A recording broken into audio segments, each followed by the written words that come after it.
जी अस्सलाम वालेकुम। Lecture number 1 start करते हैं। अच्छा, ये 2 नोट्स अपलोड हुए होंगे ऑनलाइन में भी, आपको भी इधर दिए गए हैं। एक तो फुल चैप्टर है IS 38 का, और दूसरा जो है वो हमारे लेक्चर नोट्स हुआ करेंगे, यानी जो आज पढ़ाना है। तो वो लेक्चर नोट्स वाला एक पेज होगा, सिंगल पेज।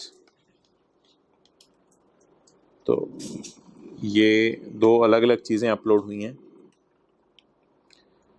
अच्छा, ये जो लेक्चर नोट्स वाला पेज है, इस पे जो आज हम पढ़ा करेंगे सिर्फ वो लिखा हुआ करेगा। मेजर उसमें से बुक में से ही चीज़ें होंगी, तो बाहर से सवाल कम ही होगा। बहरहाल अभी तो आपको नोट्स दिए हैं। ये जो फुल चैप्टर आपको IS 38 का दिया है, तो बुक में कुछ चीज़ें इसके अंदर जो है वो एक्स्ट्रा भी हैं। जैसे पास्ट पेपर, शायद आप अगर इस फुल चैप्टर वाले में देखें तो पास्ट पेपर बीच में से मिस करके आ रहे हैं, स्किप करके। कुछ हैं पास्ट पेपर, कुछ नहीं है। तो बहरहाल जिनकी फ़िलहाल हमें अभी ज़रूरत है, सिर्फ वो चैप्टर दिए हैं। बाकी बुक जब आएगी तो उसमें साथ आपको मिल जाएंगे, तो इसलिए उसके बारे में परेशान होने की ज़रूरत नहीं। कुछ सवाल आ रहे हैं, कुछ नहीं आ रहे। शायद पास पेपर का क्वेश्चन नंबर 3 या 4 सबसे पहले आ रहा होगा। तो ये जो किताब होगी फुल चैप्टर वाली, इसमें आप सबसे पहले देखें नोट्स आ रहे हैं तकरीबन 20-21 सफ़ों पे। जैसे ये नोट्स ख़त्म होते हैं तो पास्ट पेपर के क्वेश्चंस आ रहे हैं। जैसे ये पास्ट पेपर के क्वेश्चन और सॉल्यूशन ख़त्म होते हैं तो फिर क्वेश्चन बैंक के कुछ क्वेश्चंस आ रहे हैं। फिर जैसे ही वो ख़त्म होते हैं तो MCQs आ रहे हैं, ICAP के क्वेश्चंस और सॉल्यूशंस। और फिर जैसे ही वो ख़त्म होता है तो उसके बाद लेक्चर नोट्स के नाम से आ रहा है कि ये ज़रा ढूंढें।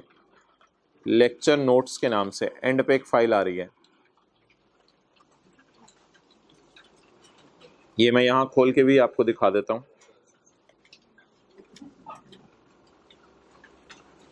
लेक्चर नोट्स के नाम से ये कोई पेज नंबर 46। अच्छा, ये पेज नंबर 1 से शुरू हो रहे हैं। ये जो IS 38 के नोट्स हैं, नोट्स ये जो तकरीबन 49 पेजेस के हैं। लेकिन ये जो पेज नंबर 1 है, बुक में ये नहीं होगा। तो जिन लोगों ने ऑनलाइन क्लासेस लेट ज्वाइन की हैं तो बुक में IS 38 का चैप्टर खोल लें और वहाँ से इन चीज़ों को ढूंढने की कोशिश करें जो मैं बताऊँगा, क्योंकि उनके पास तो फिर बुक फॉर्म अवेलेबल होगी। बहरहाल जिन हजरात ने शुरू से भी क्लासें आज से लेनी शुरू की हैं, आज तो अभी 4 अक्टूबर है, आज ऑनलाइन में तो चाहिए 6 अक्टूबर को अपलोड होगा। 4 अक्टूबर है आज। तो अगर ICAP की किताब मिसाल के तौर पे 10 या 12 अक्टूबर तक आ जाती है तो फिर उसके बाद 2-3 दिन हमें भी अपनी किताब पे लग जाएंगे। फिर 13-14 को पब्लिशिंग में जाएगी, तो 20-22 अक्टूबर ही जहन में रखनी चाहिए, तब तक किताब आ जाएगी। ओके, जब किताब आ जाएगी फिर ग्रिड के बारे में भी बात कर लेंगे, सिलेबस की बाकी चीज़ों के बारे में भी बात कर लेंगे। आ जाए। तो अभी हम स्टार्ट करते हैं। जो आपके लेक्चर नोट्स अपलोड हुए हैं उसमें जो आज पहला सफ़ा है वहाँ से स्टार्ट करते हैं। फर्स्ट पेज जो सिंगल पेज है वो। किसी ने अपना तारुफ कराना हो तो क्लास के बाद आ सकता है। अभी हम फॉर्मली बस पढ़ना शुरू करते हैं।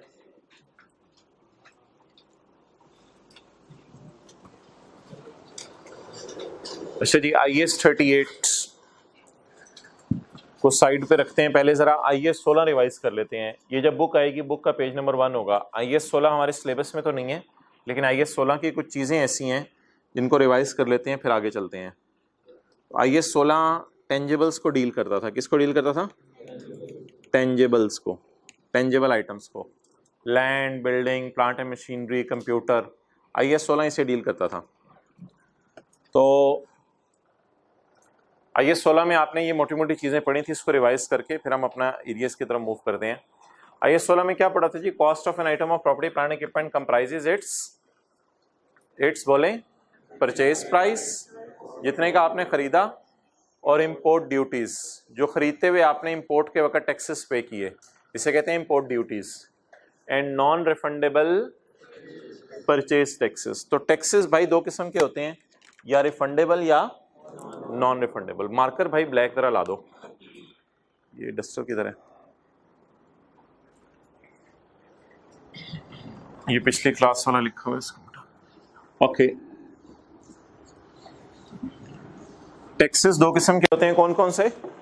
रिफंडेबल और नॉन रिफंडेबल। आपने एक एसेट परचेज किया ₹500 का और आपने हुकूमत को नॉन रिफंडेबल टैक्स पे किया ₹50 का। नॉन रिफंडेबल का क्या मतलब है? ये टैक्स वापस नहीं होगा। इधर आगे आ जाए भाई, जगह बना दें, इधर एक ही दफा जरा जगह बना दें, एंड पे बिल्कुल होके बैठ जाया करें, दीवार के साथ टेक लगा के आने वाले, मजे से फिर बैठा करें। अच्छा जी, रिफंडेबल टैक्स। दूसरा कौन सा टैक्स है? Refundable tax ₹30। तो आपने कोई आइटम मिसाल के तौर पे बाहर के मुल्क से इंपोर्ट किया, भाई इधर आ जाओ, आखिर में आपको नजर नहीं आ रहा, सेकंड रो में।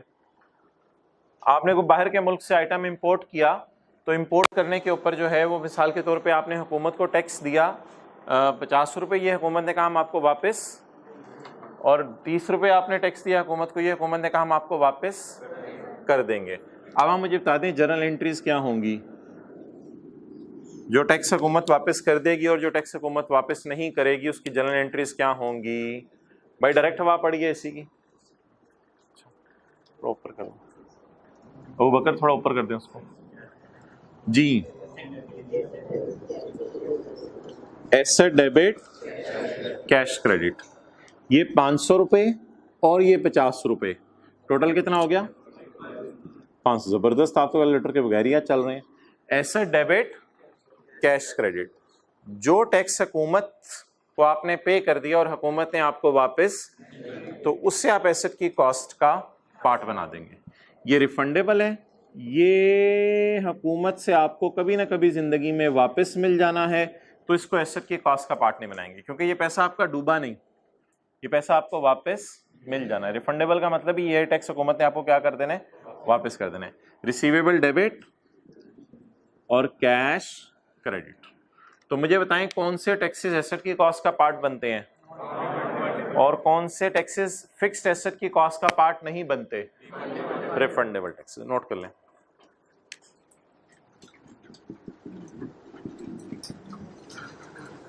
FR1 के रजिस्टर के कुछ सफ़े ये अभी बचे हुए हैं या FR2 का रजिस्टर है? FR1 वाले के बचे हुए हैं सफ़े, ठीक है।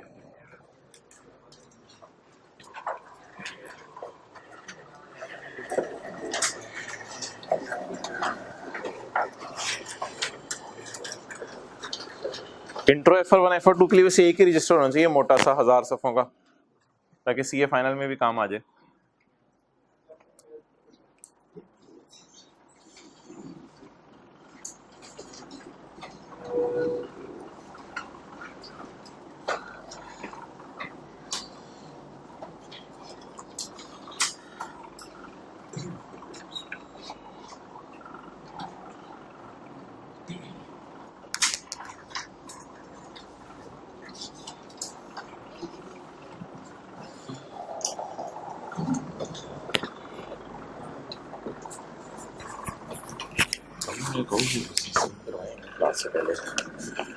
ठीक है,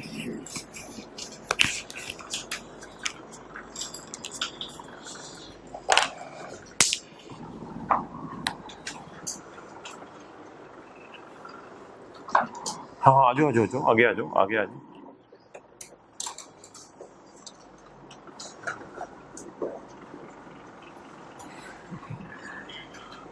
कल से ना थोड़ा आगे बैठ जाया करो। ओके, पढ़े जी। जी किसी को सेट ना मिला हो, किसी को सिंगल पेज ना मिला हो,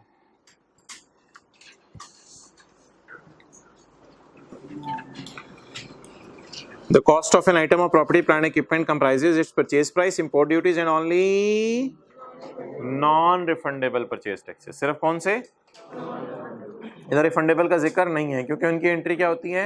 एसेट डेबिट कैश क्रेडिट या रिसीवेबल डेबिट कैश क्रेडिट। असल में रिफंडेबल टैक्सेस आप आने वाले दिनों में पढ़ेंगे कौन कौन से होते हैं। फिलहाल बस ये पता होना चाहिए, अगर वापस नहीं मिलना टैक्स उसे नॉन रिफंडेबल कहते हैं। इसका एक और नाम भी है नॉन रिफंडेबल का, नॉन एडजस्टेबल भी लफ्ज़ पेपर में यूज कर सकते हैं। नॉन एडजस्टेबल, नॉन रिफंडेबल का एक और नाम। After deducting trade discount and rebates, rebates भी ट्रेड डिस्काउंट का दूसरा नाम है। और ट्रेड डिस्काउंट आपको पता है एसेट की प्राइस में से माइनस होता है। बल्क क्वांटिटी पे आप कोई चीज खरीदें तो आपको डिस्काउंट मिलता है, वो एसेट की प्राइस में से माइनस होता है। एनी कॉस्ट नेसेसरी, या ये 16 FR1 वाली बातें, to bring the asset into current location and condition intended by management. तो एसी की जो करंट लोकेशन एंड कंडीशन है उस तक लाने के लिए जितने खर्चे हैं वो एसी की कॉस्ट का पार्ट बनेंगे। अब अगर एसी ग्राउंड फ्लोर पे इंस्टॉल करना है आपने तो उसकी प्राइस कम होगी। अगर एसी आपने 10वें फ्लोर पे जाके इंस्टॉल करना है तो उसकी प्राइस ज़्यादा होगी। क्यों? इस वजह से कि 10वें फ्लोर पे लेके जाने के लिए हो सकते हैं मजदूर आपसे 1000 रुपया और मांगे, तो लोकेशन तक लेके जाने के सारे खर्चे उस एसेट की कॉस्ट का पार्ट बनेंगे। तो ऐसा हो सकता है कि एक ऑर्गेनाइजेशन ग्राउंड फ्लोर वाला एसी 1 लाख रुपए पे रिकॉर्ड कर रही हो और जो 5th फ्लोर पे एसी है उसे 1,01,000 रुपए पे रिकॉर्ड कर रही हो। It is possible. वाई? क्योंकि स्टैंडर्ड कहते हैं cost necessary to bring the asset into location and condition intended by management. Management की इंटेंशन पे छोड़ दिया। मैनेजमेंट की नीयत है मैंने 5वें फ्लोर तक लेके जाना है, तो फिर जितने खर्चे वहां तक लेके जाने पे आएंगे सारे के सारे एसेट की कॉस्ट का पार्ट बनेंगे। Okay, initial estimate of cost of dismantling. Dismantling क्या होती है? डी इंस्टॉल करना। डी इस 4th रो में आ जाए, कल से ना 5th रो छोड़ देना खाली। अच्छा, डिसमेंटल क्या होता है भाई? मेंटल से निकला है डिसमेंटल।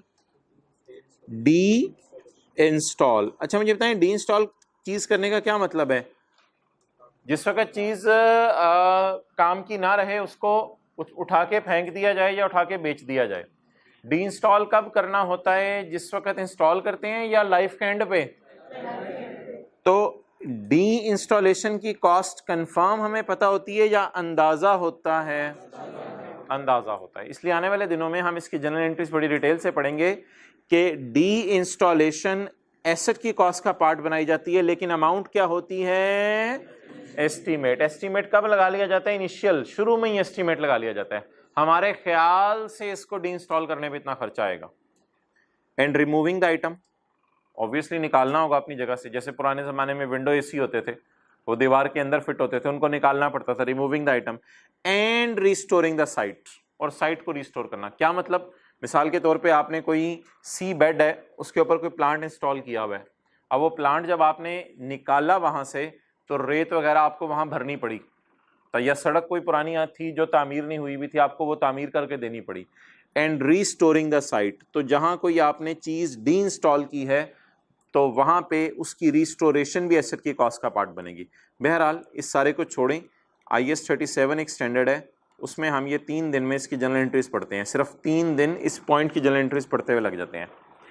तो initial estimate of dismantling is also a part of cost of asset. बहरहाल इसमें तफसील में जाने की जरूरत नहीं, पॉइंट सी की खैर है। Examples of directly attributable cost are, directly attributable cost कौन कौन सी होती हैं? जो प्लांट को, मशीन को, कंप्यूटर को खरीदने के लिए आती हैं। Cost of employee benefits, employee benefits होते हैं सैलरी जो आपने लेबर को दी। मिसाल के तौर पे आप अपनी बिल्डिंग खुद बना रहे हैं तो जो लेबर को सैलरी देंगे डेट इज कॉल्ड एज, बोले, एम्प्लॉई बेनिफिट। तो salary arising directly from construction, खुद बना रहे हैं, और acquisition of an item of property, plant and equipment. Next, cost of site preparation, खुदाई। खुदाई, आपने कोई एसेट इंस्टॉल करने उससे पहले कोई खुदाई करनी पड़ेगी। Cost of site preparation. Initial delivery and handling charges, जिस मजदे के ऊपर, जिस गाड़ी के ऊपर, जिस खोता रेडी के ऊपर एसी मंगवाया उसको जो पैसे दिए, initial delivery and handling charges. Installation and assembly cost, install करने के लिए मजदूरों को जो पैसे दिए। Cost of testing, cost of testing.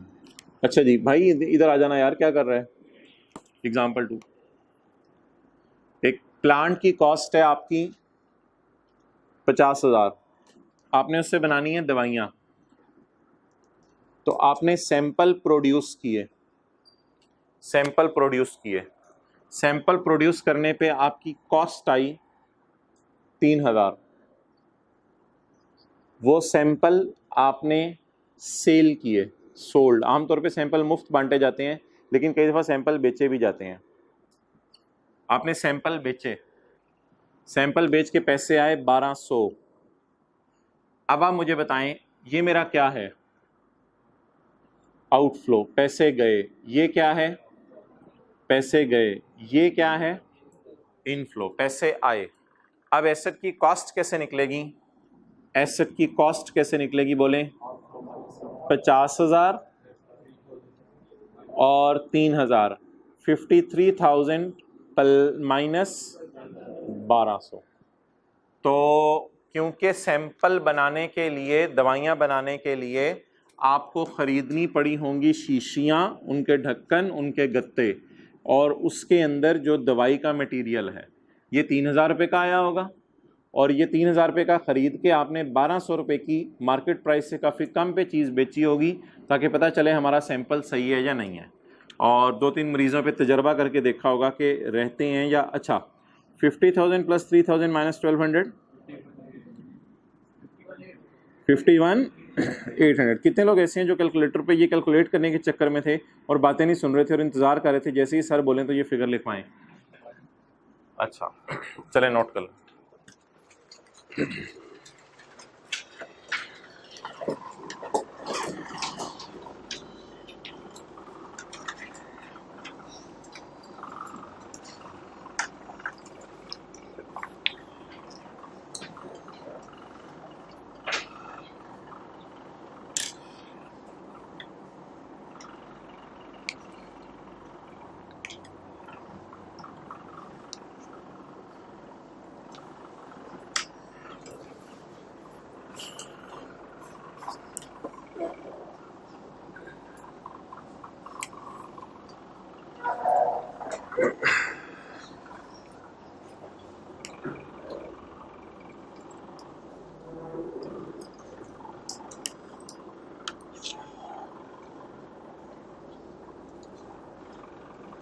चलिए जी, पॉइंट ई अभी रखो उधर, नोट करें हम।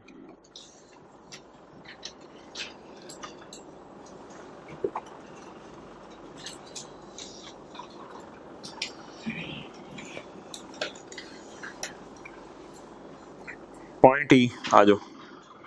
Cost of testing whether asset is functioning properly after deducting the net proceeds from selling any item produced. After deducting the proceeds, बोलें proceeds from selling any item produced, उसमें से minus करनी है, डिडक्ट करनी है। Such as samples produced when testing the equipment, मिसाल दे रहे हैं। And प्रोफेशनल फीस होती हैं लैंड टाइटल अपने नाम लगवाने के लिए, लैंड का टाइटल अपने नाम लगवाने के लिए लॉयर को फीस पे की, ये भी एसेट की कॉस्ट का पार्ट बनेगी।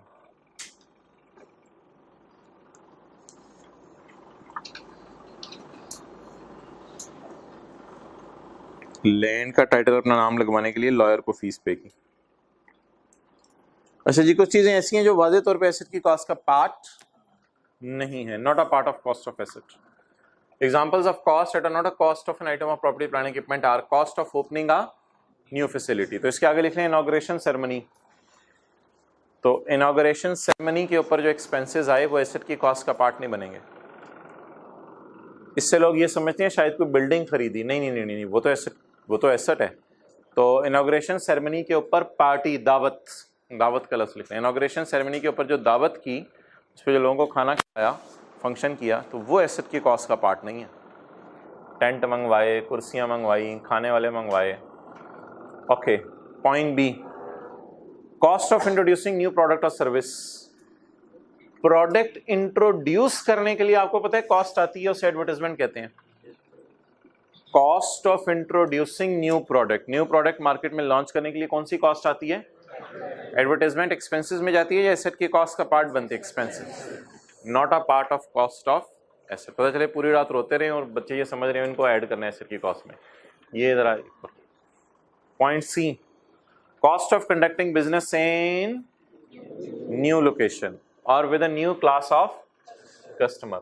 अब आप कहते हैं जी हमने बन्नू के अंदर जाके जो है वो अपनी ब्रांच ओपन करनी है, अब टीचर्स को पश्तो सिखानी पड़ेगी including cost of staff training. अब टीचर्स को जो पश्तो सिखानी पड़ेगी या स्टाफ के बंदों को जो पश्तो सिखानी पड़ेगी वो है cost of conducting business in और with a new class of customers. Class ही डिफरेंट है, उन लोगों को उर्दू मिसाल के तौर पे समझ ही नहीं आती, तो क्लास ऑफ कस्टमर डिफरेंट है। तो इस वजह से ये जो खर्चा आएगा ये एसेट की कॉस्ट का पार्ट नहीं है, इसको भी आप एक्सपेंस में डालेंगे। ठीक है, तो training of staff in new language कुछ भी लिख ले ताकि याद रहे। तो स्टाफ को न्यू लैंग्वेज सिखानी पड़ी, तौर तरीके सिखाने पड़े उठने बैठने चलने फिरने के, ट्रेनिंग कोर्सेज आपने करवाए उस इलाके में जाके आपने कैसे काम करना है, सारा एक्सपेंस में जाएगा।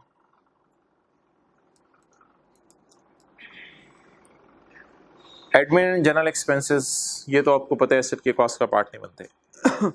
Okay, following cost are not included in the carrying amount, ये चीजें भी एसेट की कॉस्ट का पार्ट नहीं है। Cost paid while an item is yet to be brought into use. Generator आपने मंगवा लिया और आपने अभी इंस्टॉल नहीं किया क्योंकि पुराना जनरेटर पड़ा हुआ था, तो आपने कहा जब पुराना जनरेटर बिल्कुल ही फारिग हो जाएगा फिर नया इंस्टॉल करेंगे। नया जनरेटर आपने हमसाये के घर रखवा दिया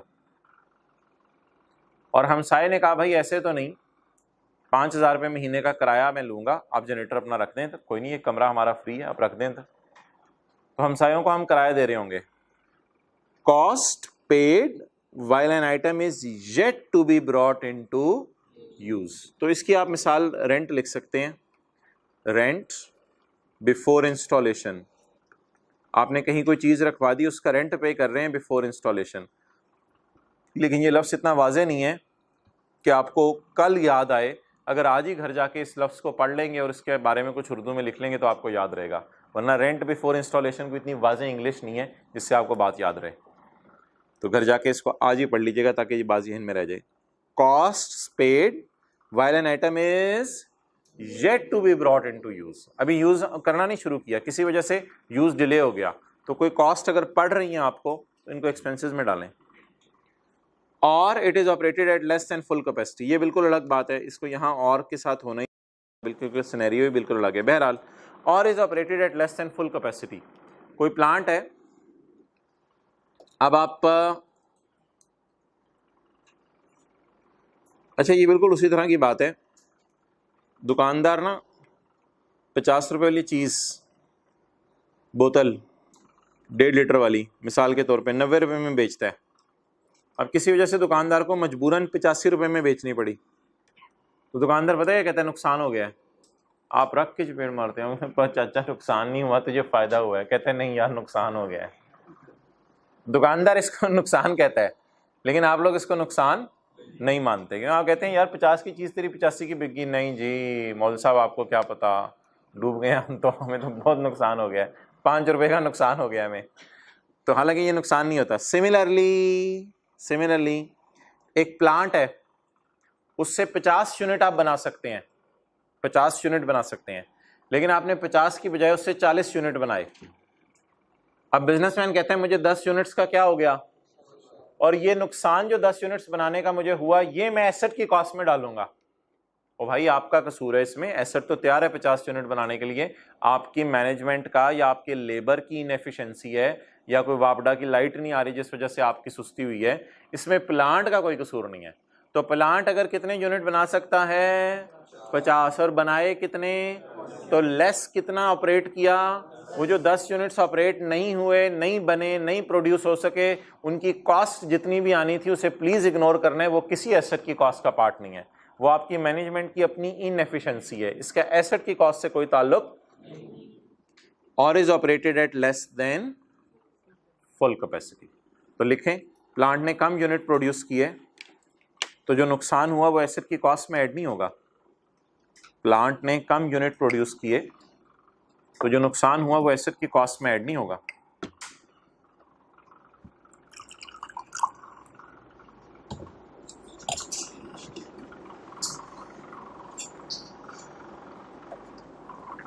इस सेकंड रो में थोड़ी जगह बना दें। ओके, कल से टाइम पे आया करें।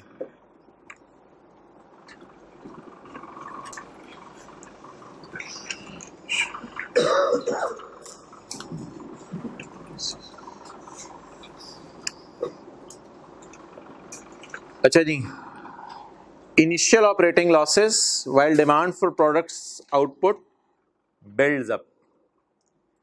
आपने कोई चीज मार्केट में नई लॉन्च की, नई,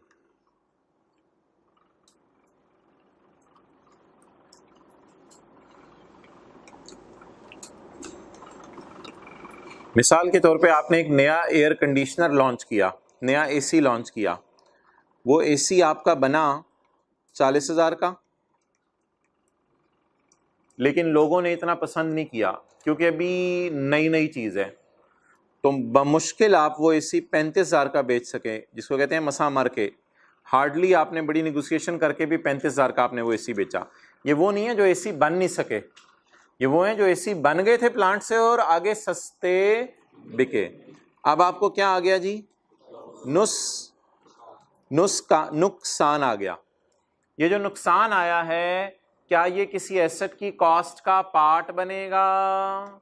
नहीं, ये नुकसान किसी एसेट की कॉस्ट का पार्ट, ये तो आपको पता है नेट लॉस वहां से कैपिटल के अंदर जाके रूट हो जाएगा, तो ये इन द एंड जो है वो कैपिटल में चला जाता है, इसलिए इसका इससे कोई ताल्लुक नहीं है। तो इसलिए इसके बारे में आपको परेशान होने की जरूरत नहीं कि ये लॉस एसेट की कॉस्ट का पार्ट बनेगा। तो इसको नोट कर लें बेशक साथ ही छोटा सा। ये ऑपरेटिंग लॉस है, ऑपरेट करने से लॉस आया है। ऑपरेटिंग लॉस क्या मतलब? ऑपरेट किया तो लॉस आया या किए बगैर लॉस आया? ऑपरेट क्या क्या मतलब होता है? ऑपरेट मींस काम करना, कारोबार करना। तो ऑपरेटिंग लॉस, वैसे तो आप इसे ग्रॉस लॉस कहते हैं मेरे ख्याल से, लेकिन ऑपरेट करने से लॉस आया, ये जो लॉस है ये किसी एसेट की कॉस्ट का पार्ट नहीं है, बल्कि शायद इसके एंड पे नेट लॉस आएगा। नेट लॉस को आप बैलेंस शीट में, किसी को याद है इंट्रो में कहाँ लेके जाते थे? कैपिटल में से माइनस करते थे। बहरहाल फाइनल अकाउंट में हम यहाँ भी रिवाइज करेंगे। तो एसेट की कॉस्ट का पार्ट नहीं है ये 5,000। तो भाई अगर चीज सस्ती बिक रही हो तो एसेट की कॉस्ट का पार्ट बना दें। इनिशियल ऑपरेटिंग लॉसेस, भाई लॉसेस क्यों आ रहे हैं, क्या वजह है? While demand for product output builds up. इसकी जो प्रोडक्ट की डिमांड है अभी बिल्ड अप हो रही है, अभी मार्केट ने इसको एक्सेप्ट नहीं किया, इस वजह से लॉसेस आ रहे हैं। तो अभी एक अरसा चल रहा है हमारा जिसमें लोग अभी चीज को हमारी पसंद नहीं करे, तो चीज पसंद नहीं करे इस वजह से हमें क्या आए जा रहे हैं। तो ये कॉस्ट का पार्ट नहीं बनाना आपने, not a cost. Last, cost of relocating. ये तो बड़ी सिंपल सी बात है, यहाँ से आपने सारा सामान उठाया और साथ वाली बिल्डिंग में शिफ्ट कर दिया, तो जिसको आप अक्सर कहते हैं घर शिफ्ट कर रहा हूँ मैं, रूम शिफ्ट कर रहा हूँ। तो शिफ्टिंग कॉस्ट एसेट की कॉस्ट का पार्ट नहीं है। कॉस्ट ऑफ रीलोकेटिंग और रीऑर्गेनाइजिंग पार्ट, कोई एक ब्रांच आपने अपनी शिफ्ट की या पूरा दफ्तर ही आपने अपना शिफ्ट कर लिया of entities operations,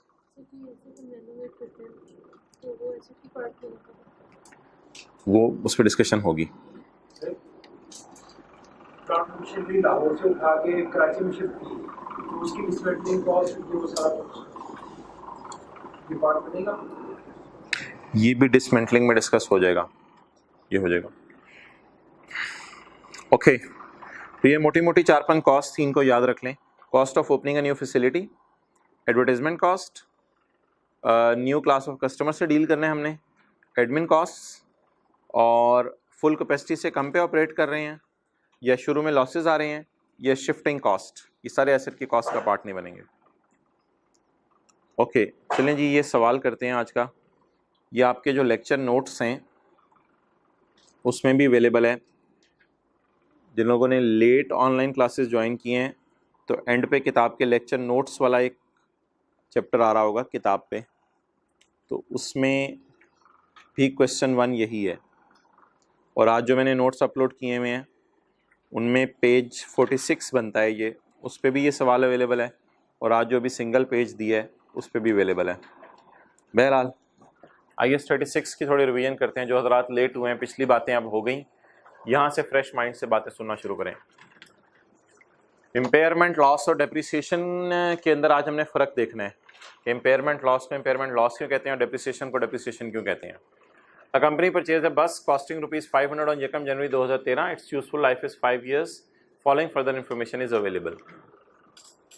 on 31 December 15 a competitor came in the market. मिसाल के तौर पे ये कंपनी कहती है कि जी मैं डेवो बस हूँ, तो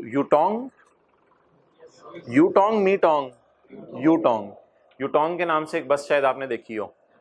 तो on 31 December 15 a Yutong came in market, Yutong market में आ गया।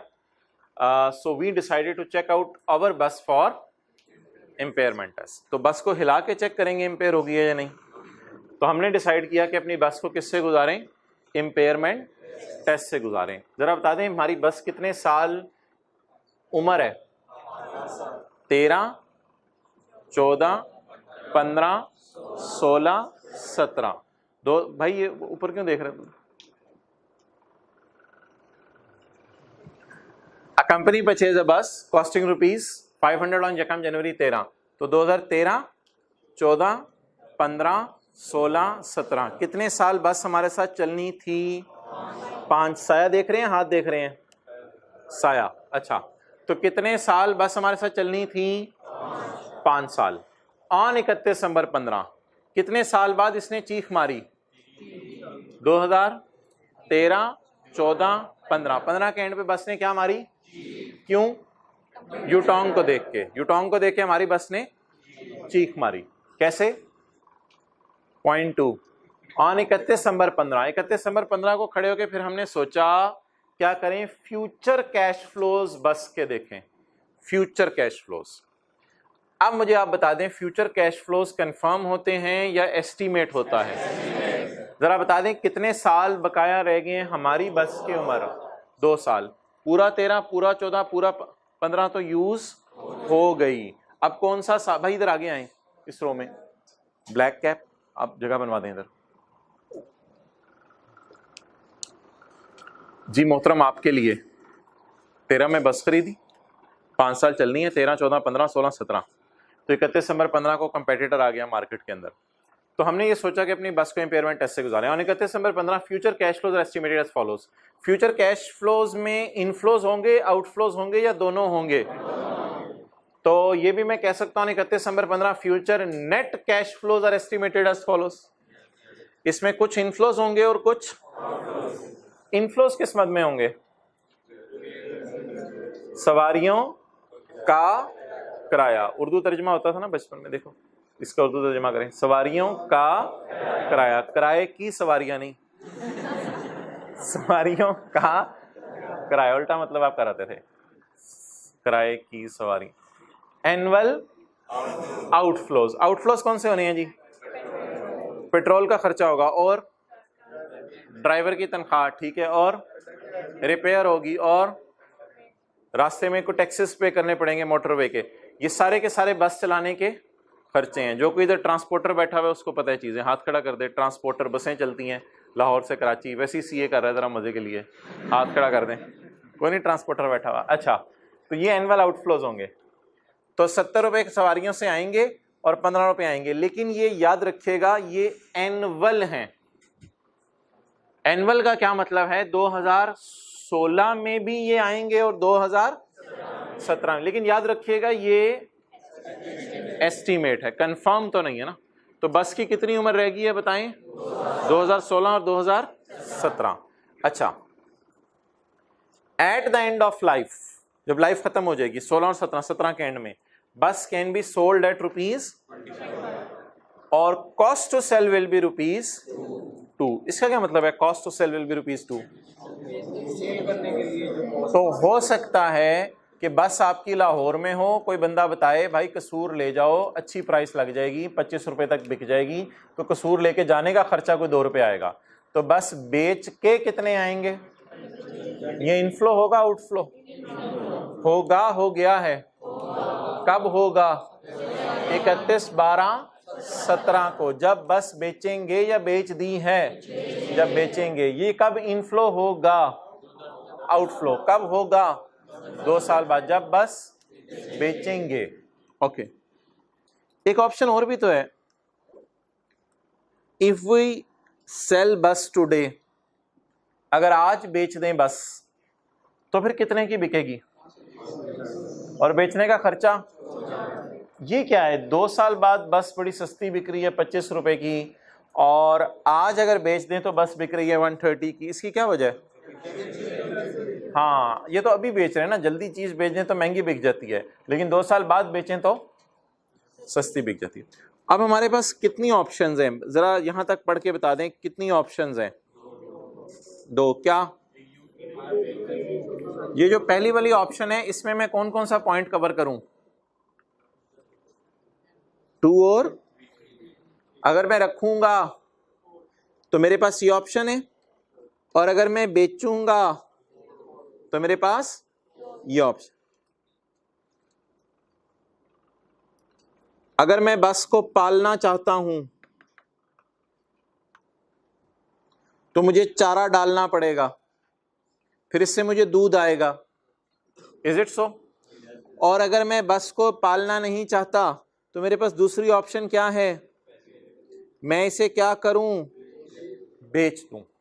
अब मुझे बताएं दोनों में से कौन सी ऑप्शन बेहतर है, ये इसके लिए कुछ कैलकुलेशन करनी पड़ेगी और देखना पड़ेगा रखना बेहतर है यानी पालना बेहतर है बस को, या अगर बस चलाता हूं तो सवारियों से पैसे आएंगे और खर्चे करने पड़ेंगे, लेकिन अगर बस बेचता हूं तो सिर्फ पैसे आएंगे, क्योंकि एक लफ्ज लिखा हुआ है टुडे, डेट इज 31 दिसंबर 2015। अब इससे पहले, इस सारी बात से पहले आप बताएं हमें बीवी का पता होना चाहिए। बुक वैल्यू मरा दे मेरी, इंग्लिश में क्लास हो रही है। इस बात से पहले बताएं हमें बीवी का पता होना चाहिए। अगर बीवी का नहीं पता तो ये कैलकुलेशन परफॉर्म नहीं हो सकती। ये कैलकुलेशन परफॉर्म तो शायद हो जाए, लेकिन हमारा जो रिजल्ट है वो अचीव नहीं हो सकेगा। तो सबसे पहले हमने क्या पता चलाना है? ओके, तो बुक वैल्यू आप मुझे बता दें 31 दिसंबर 15 को कितनी है, जो एसेट मैंने यकम जनवरी 13 को खरीदा है। कैलकुलेटर निकाल लें साथ वाले के बैग से।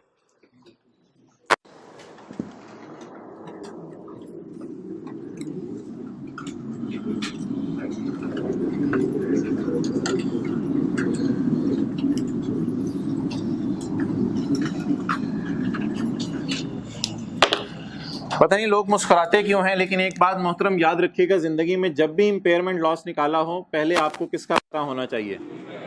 ये जिंदगी के लिए असूल याद रखिएगा, जब भी आपने इंपेयरमेंट लॉस निकालना हो आपको पहले किसका पता होना चाहिए। ओके, अब आप मुझे बताएं कि 2013 में खरीदा, 13 में भी डेप्रिशिएट हुआ, 14 में भी और 15 में भी, 3 साल डेप्रिशिएट हो गया। 1 साल की डेप्रिसिएशन कितनी आएगी?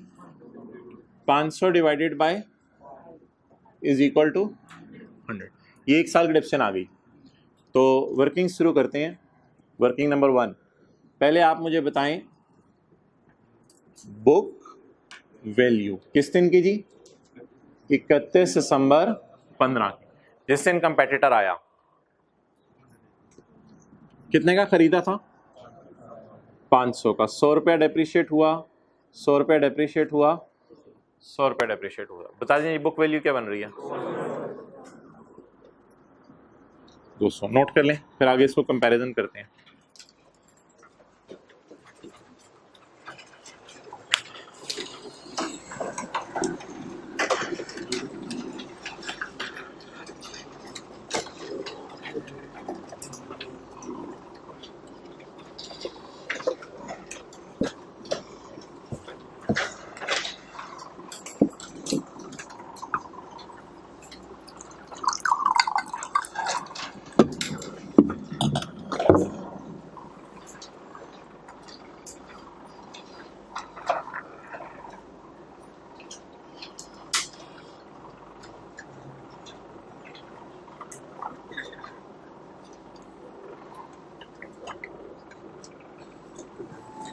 ओके, अब आप मुझे बताएं इस एसेट से कितने तरीके से फायदा उठाया जा सकता है? 2 तरीके से, या तो इसको या इसको बेच दिया जाए। अच्छा जी, अब हमें क्या चाहिए मोहतरम, अब हमें चाहिए इसकी रिकवरेबल अमाउंट। बोले लफ्स रिकवरेबल अमाउंट। रिकवरेबल अमाउंट का मतलब है हम इससे पैसे कितने तरीके से रिकवर कर सकते हैं। कोई भी आपके घर के अंदर भैंस है, अब आप उससे दो तरीके से पैसे रिकवर कर सकते हैं, या उसको आज ही, या उसको पालने, फिर चारे का खर्चा भी करना पड़ेगा और फिर आपको दूध भी मिलेगा। तो सिमिलरली बस के जो पैसे हैं वो कितने तरीके से रिकवर किए जा सकते हैं, दो तरीके से रिकवर किए जा सकते हैं। नंबर वन, अगर आप इसे करें यूज, अगर आप इसे करें यूज, यूज को कहते हैं वैल्यू इन यूज। अगर आप इसको यूज करें तो इसकी क्या वैल्यू है, ऑप्शन वन ये है, ऑप्शन वन। और ऑप्शन टू आपके पास है कि आप इसको बाजार में आज ही बेच दें, फेयर वैल्यू, लेकिन इसमें से आपको माइनस करनी पड़ेगी cost to sell, cost to sell आपको माइनस करनी पड़ेगी। क्लियर? ओके।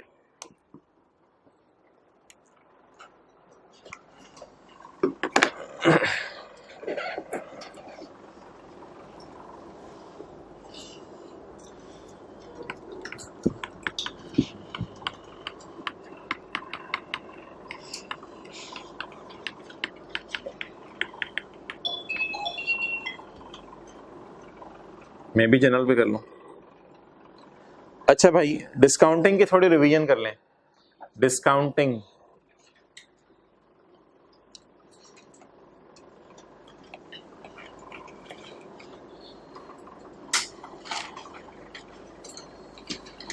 एक बंदा कहता है मुझे 4 साल तक हर साल के एंड पे 500 आने हैं और मैं खड़ा हूं यहां,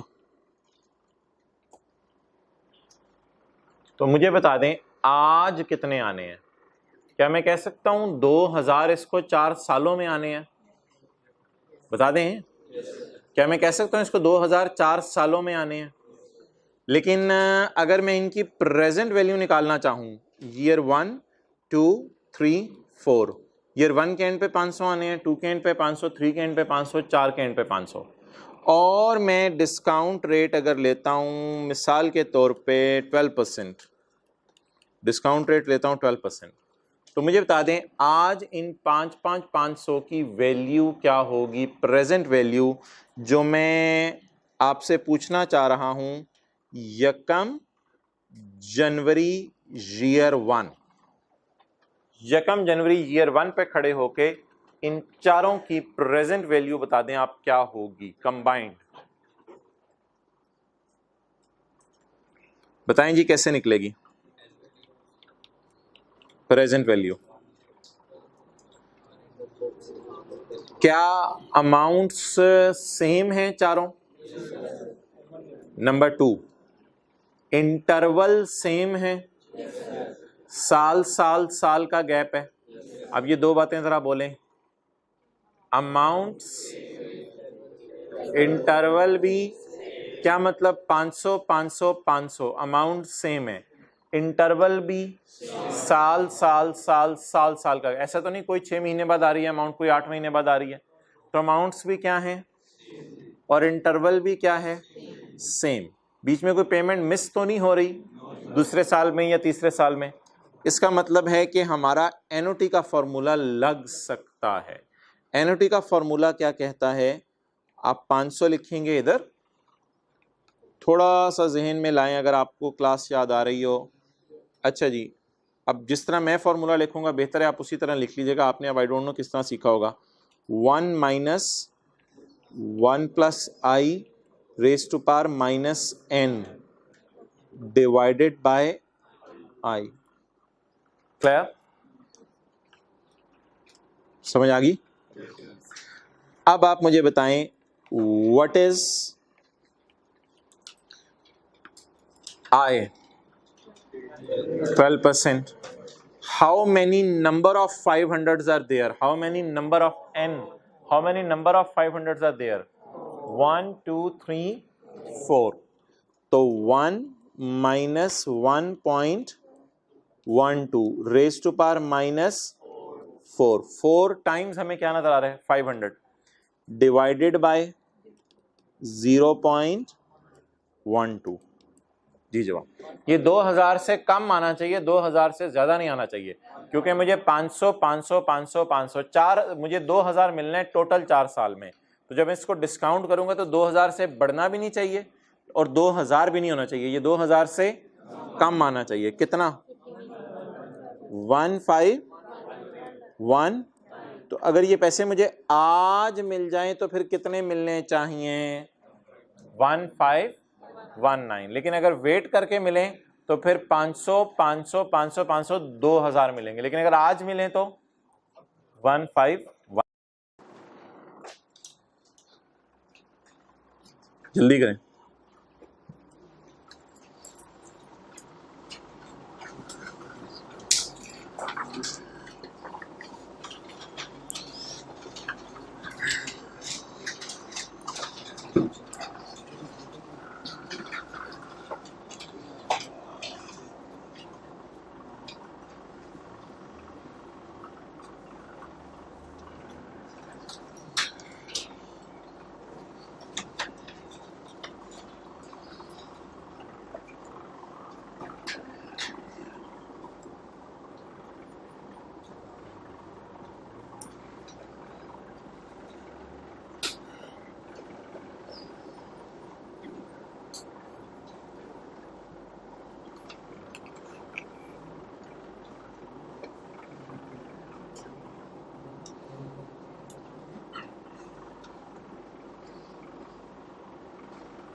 ओके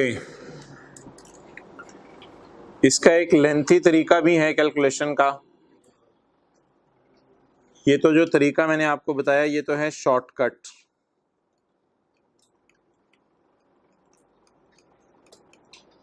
यानी एनओटी का फॉर्मूला हमने लगा दिया, एनओटी का फॉर्मूला। लेकिन अगर हम सिंपल डिस्काउंटिंग करें, एनओटी का फॉर्मूला ना लगाएं,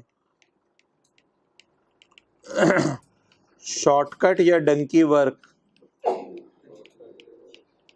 डंकी वर्क,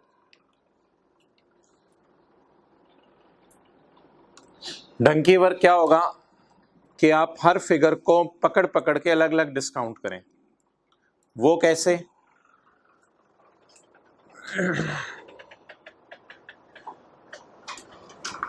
ये 500 कितने साल बाद मिलेगा? तो रेज टू पावर -1 इसके साथ हम कर देंगे 1.12 रेज टू पावर -1। ये 500 कितने साल बाद मिलेगा? ये 500 कितने साल बाद मिलेगा? ये 500 कितने साल बाद मिलेगा? 4 साल बाद। इसको जरा लेंथी सा काम है।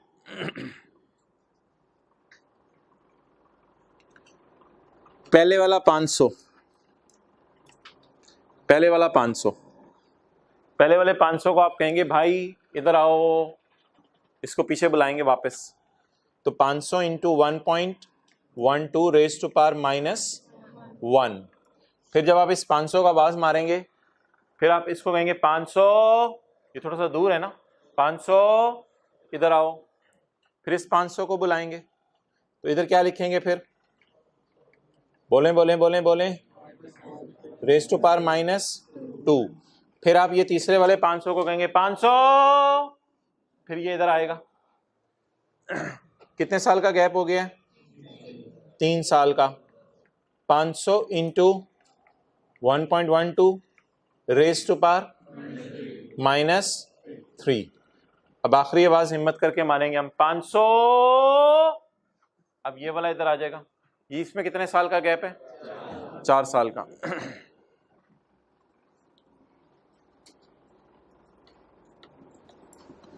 अगर आप ये सारा लिख के कैलकुलेटर के ऊपर इज इक्वल टू का बटन दबाएंगे तो कैलकुलेटर पे ये तो नहीं लिखा आ जाएगा आई एम प्रोसेसिंग, हेल्ड तो नहीं हो जाएगा कैलकुलेटर? ट्राई करें फिर जरा। नहीं, हेल्ड नहीं होता कैलकुलेटर, आपके साथ चलेगा।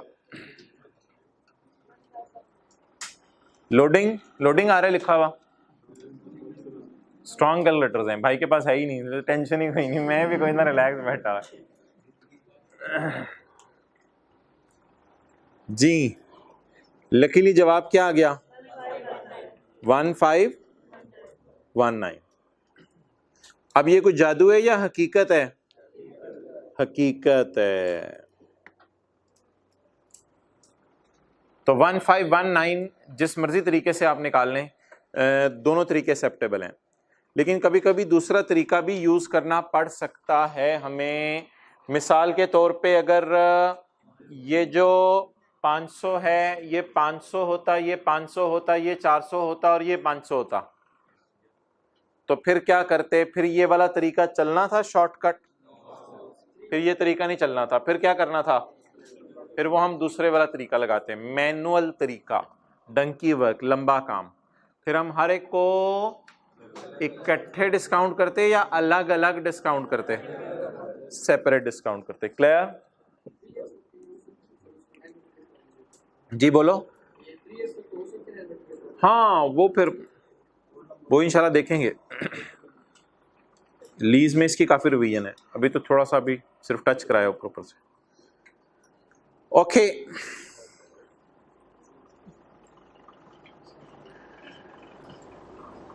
अच्छा जी, अब अगला सवाल आपका एग्जाम्पल 2 मिसाल के तौर पे, वो एग्जाम्पल 1 थी, एग्जाम्पल 2।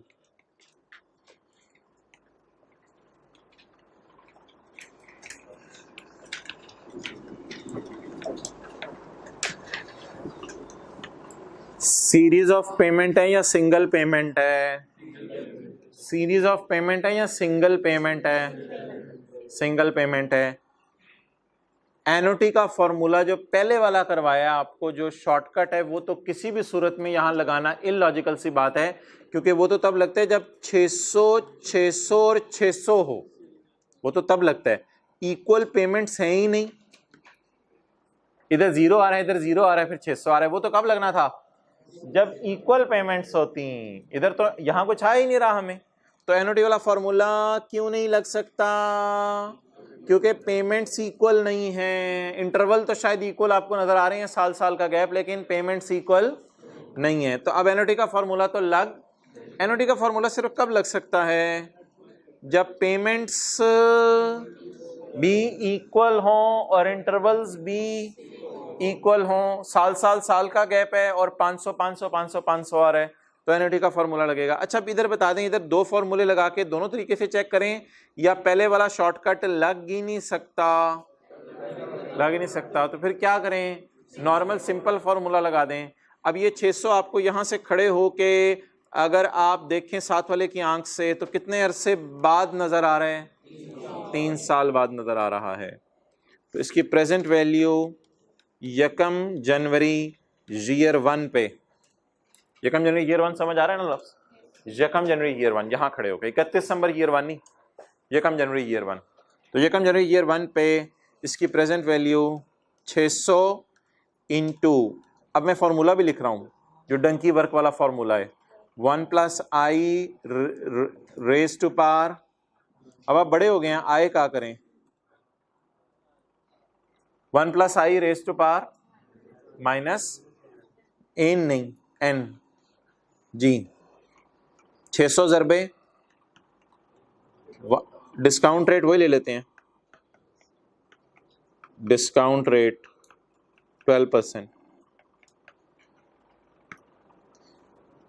रेज टू पावर -3, क्योंकि इधर से इधर के दरमियान कितने साल हैं? 3 साल। क्या जवाब आया? 4 to, कितने लोग बातें नहीं सुन रहे थे, जवाब लिखवाने के इंतजार कर रहे थे? हाथ खड़ा करें, बातें सुना करें। कैलकुलेटर पे निकाल के बैठ जाते हैं, वो कह रहे होते हैं अब जल्दी बोलें सर, हम जवाब लिखवाएं, आगे चलें, बातें नहीं सुन रहे होते। तो यहां कौन सा डिस्काउंट हो सकता है? सिर्फ सिंपल डिस्काउंट, या एनओटी का फॉर्मूला नहीं, सिंपल डिस्काउंट का फॉर्मूला।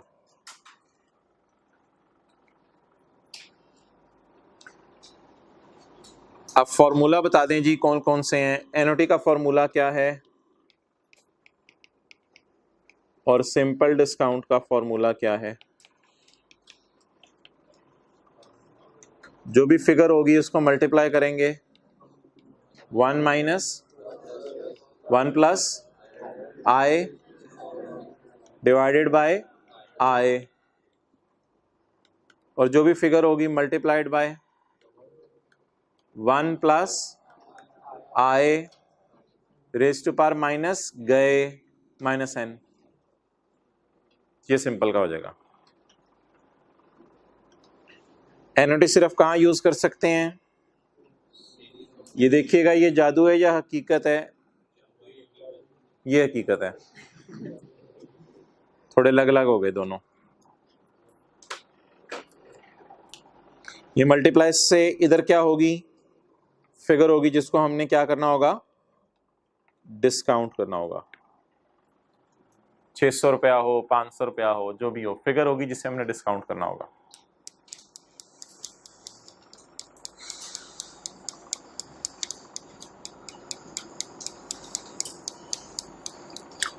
तो डॉक्टर साहब अगर ऑपरेशन करने के लिए आरा मशीन अंदर लेके जा रहे होंगे तो आपने उनको रोक देना है। तो जो मशीन जिस वक्त उठानी है आपने उसी वक्त उठानी है। अगर गलत मशीन उठा ली तो मसला हो जाएगा फिर। अच्छा, अब आ जाके नहीं, बोर्ड थले मैंने तो कुछ नहीं बोला। आ जाके हमारे क्वेश्चन पे वापस आ जाएं। Question number 1। अब हम इसमें हमने डिस्काउंटिंग करनी है। इसमें हमने क्या करनी है? डिस्काउंटिंग करनी है। तो डिस्काउंट रेट जिसको हमने छुपाया हुआ था वो देखें जादू के जरिए बाहर निकलेगा। डिस्काउंट रेट कितने परसेंट है जी? 12%। अच्छा, आप बताएं किस दिन पे खड़े होके हमने फिगर्स को बुलाना है? 31 दिसंबर 15 पे। 31 दिसंबर 15 पे। तो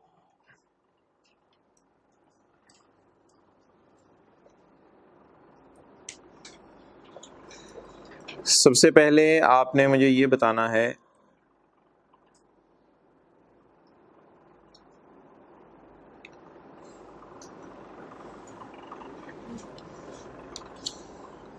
कि हमने बस खरीदी कब? 13, 14 और 15 में इस्तेमाल हम कर चुके थे। 13 में, 14 में और 15 में हम बस को क्या कर चुके थे? इस्तेमाल कर चुके थे। खरीदी कितने की थी? 500 की। पहले साल कितना डेप्रिशिएट हुई थी?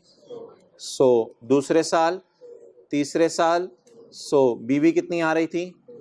200। किस दिन खड़े होके? 31 दिसंबर 15 को खड़े होके। ओके, अब आप सवाल पढ़ के मुझे बताएं, on 31 December 15 future cash flows are estimated as follows. Annual inflow, सोच के बताएं, इनफ्लो एनुअल रह कितने साल गया है? 2 साल। कौन कौन सा? 16 और 17। और एनुअल आउटफ्लो भी कितने साल होने? 16 और 17। ओके, अब आप मुझे ये बताएं, ये फ्यूचर है। चलें फ्यूचर को रेड लाइन से बना लेते हैं। फ्यूचर, आंखें बंद करके अपना फ्यूचर तो नहीं सोचते रहते, प्रेजेंट की फिक्र कर लें, फ्यूचर भी हो जाएगा सही। अच्छा, 16 और 17।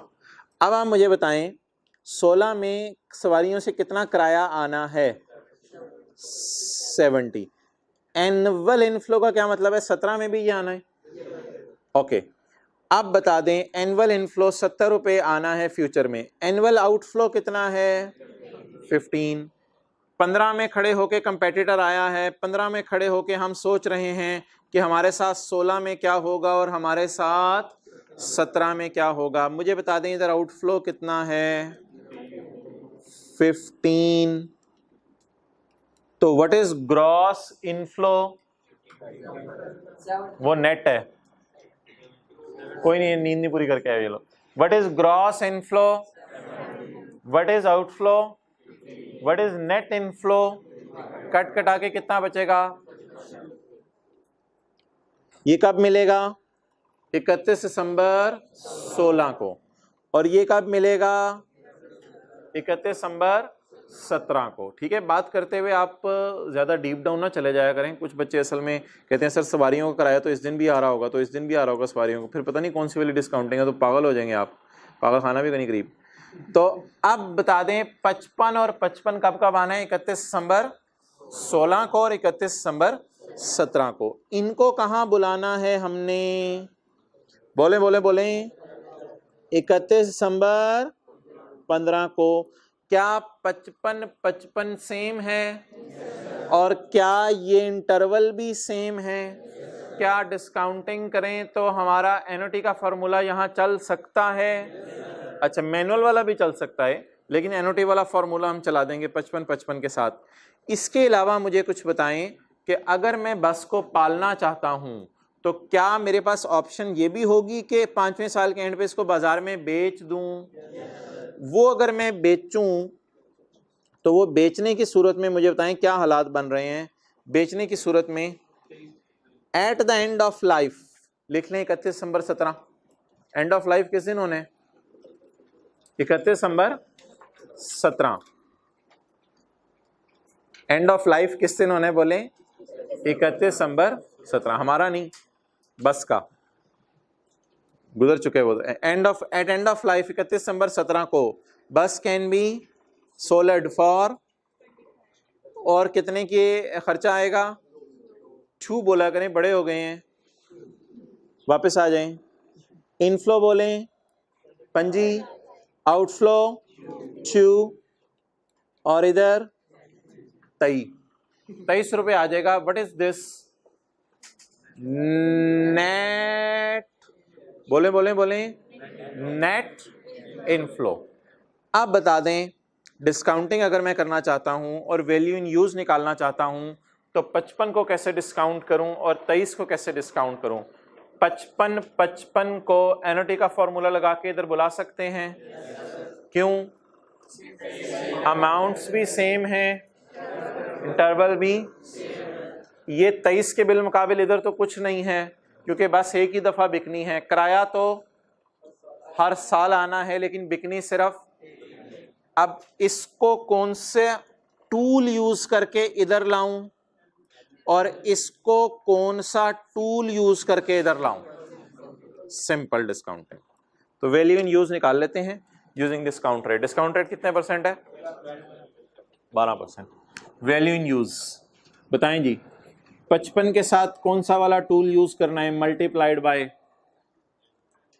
एनओटी वाला 1 minus 1.12 raise to power minus कितनी दफा 55 आपको नजर आ रहा है? 2 दफा। उधर 500 आपको 4 दफा नजर आ रहा था, और इधर 55 आपको कितनी दफा नजर आ रहा है? 2 दफा। तो raise to power -2 divided by 0.12। क्या ये मेरी वैल्यू इन यूज आ जाएगी? नो, अभी ये मेरी वैल्यू इन यूज नहीं आएगी। इसमें एक और चीज क्या करनी पड़ेगी? प्लस करनी पड़ेगी। वो क्या प्लस करनी पड़ेगी? किसको बुलाने? 23 को। कहां बुलाने? कहां खड़े कहां हैं हम? 31/12 पे, 31/12/15 पे। ये सारा कंपेटिटर किस दिन मार्केट में आया है? 31/12/15 को। तो इसको अगर 31/12/15 को बुलाने तो दरमियान में आपको कितने साल नजर आ रहे हैं? 2 साल नजर आ रहे हैं। तो अब एनओटी का फॉर्मूला लगाएं या सिंपल? सिंपल, क्योंकि ये तो अमाउंट एक सिंगल अमाउंट है, 2 नहीं है 55। तो सिंपल का फॉर्मूला लगाएं इसको।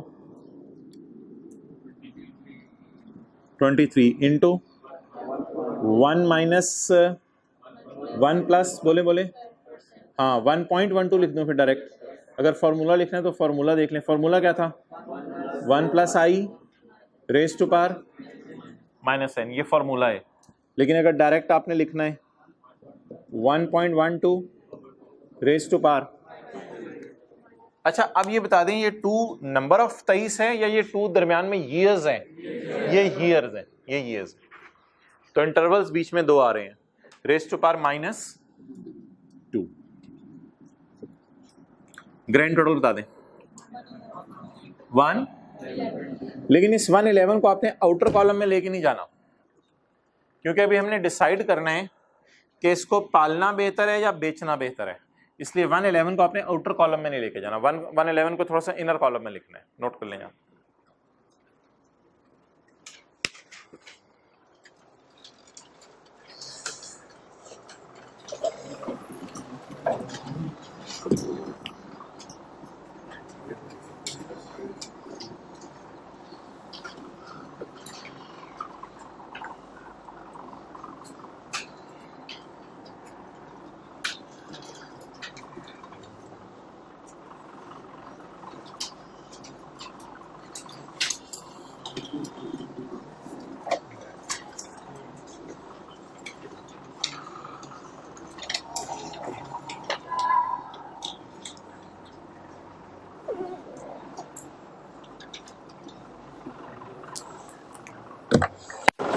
ओके,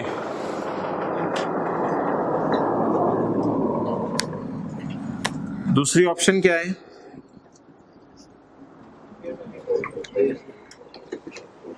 बेच देगा।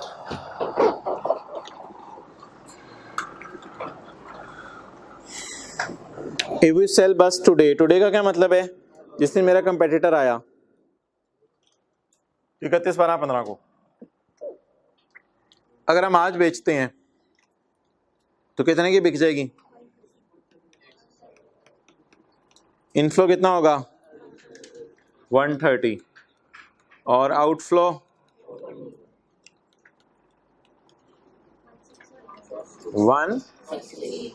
116। तो 116 का मेरा क्या होगा? Net inflow. ये किस दिन होगा? 130 का इनफ्लो होगा और 14 का। क्या ये फिगर ऑलरेडी 31/12/15 पे ही है? तो इसको डिस्काउंट करने की जरूरत है या नहीं है? इसको डिस्काउंट करने की जरूरत नहीं, इसको एज इट इज लिख लेंगे हम। तो 116 को एज इट इज लिख लेंगे क्योंकि ये फिगर ऑलरेडी किस तारीख की बन रही है? 31/12/15 की। तो there is no need of discounting, इसकी डिस्काउंट की जरूरत नहीं है। तो option 2, what is this? Fair value minus cost to sell. किस तारीख की? 31/12/15, जिस दिन की बुक वैल्यू जी। क्या है फेयर वैल्यू? कितनी है? 100 और कॉस्ट टू सेल 14। तो 130 माइनस 14 116।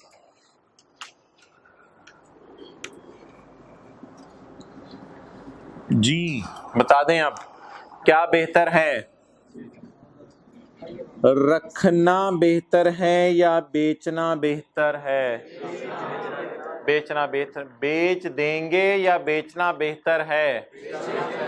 बेच देंगे तो नहीं सवाल में लिखा हुआ, वरना तो डिस्पोजल की जनरल एंट्रीज FR1 वाली करनी पड़ती। बेच देंगे तो नहीं, बस अभी फिलहाल हमने ये डिसाइड कर लिया क्या बेहतर है? बेच देना बेहतर है। वो आगे हमारा अपना डिसीजन है, हम बेचें या ना बेचें। अच्छा, आप बता दें इस एसेट से पैसे रिकवर करने में क्या ऑप्शन बेहतर है? पैसे रिकवर करने में ऑप्शन 1 बेहतर है, ऑप्शन 2? तो डिसीजन मेकिंग अगर किसी बंदे ने करनी हो तो ज्यादा पैसे आते हुए अच्छे लग रहे हैं या कम पैसे आते हुए अच्छे लग रहे हैं? ज्यादा पैसे आते हुए अच्छे लग रहे हैं क्योंकि हिसाब ज्यादा होगा। अच्छा, हायर ऑफ, तो दोनों में से क्या जा लिया कहने के? बोले हायर ऑफ। तो हायर ऑफ बताएं कौन सा है? तो हायर ऑफ को जूते मार के बाहर ले जाएंगे या प्यार से? प्यार से, प्यार से। ये जमाना मारने धारने का नहीं है। अच्छा जी, 116, दोनों में से हायर बाहर चला जा। आप बता दें जी, क्या 200 वाला एसेट, इसमें कितनी जान रह गई है? 116। 200 वाले एसेट में कितनी जान रह गई है? सिर्फ 116। अब क्या ये डेप्रिशिएट हो गया या इम्पेयर हो गया है? अच्छा, डेप्रिसिएशन का ताल्लुक वक्त गुजरने के साथ है, लेकिन आपने नोट किया होगा इम्पेयरमेंट का ताल्लुक वक्त गुजरने के साथ नहीं है। 31/12/15 की बुक वैल्यू को 31/12/15 की रिकवरेबल अमाउंट से कंपेयर करते हैं।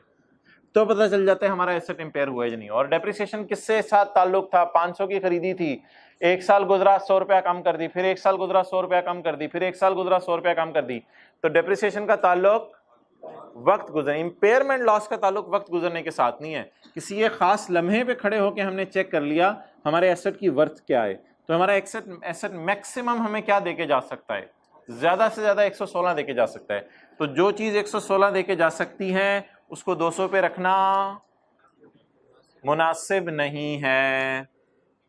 नहीं, गैर शरी क्यों बोल रहे हो? जो चीज 200 वाली हमने अपनी बुक्स पे रखी हुई है वो कितने की बिक सकती है, 116 की, तो अब 200 पे रखना मुनासिब नहीं है। तो बता दें जी क्या अमाउंट बनी, 84। पॉजिटिव में लिखें नेगेटिव में लिखें उससे कोई फर्क नहीं पड़ता इधर। 84 इज योर इंपेयरमेंट लॉस। 84 का नाम क्या रखेंगे जी, impairment loss.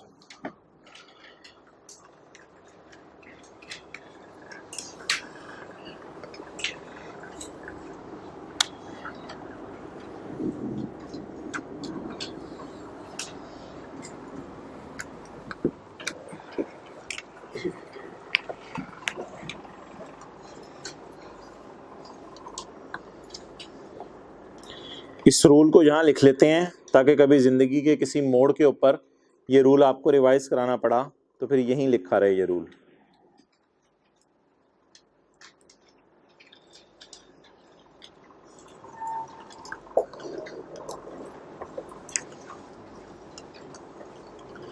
If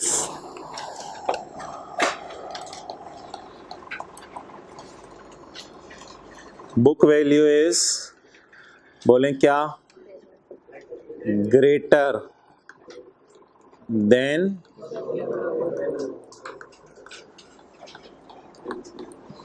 if book value is greater than, what is book value,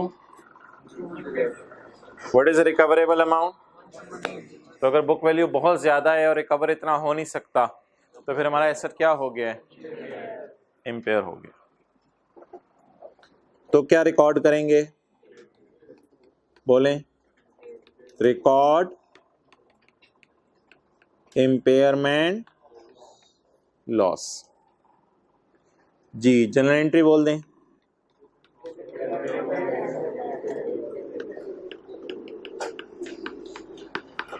impairment loss debit या depreciation debit, impairment loss debit और accumulated impairment loss credit. Impairment loss जिस तरह depreciation debit accumulation credit entry होती थी उसी तरह entry होगी, impairment loss debit accumulated impairment loss credit, ये जनरल एंट्री हो गई।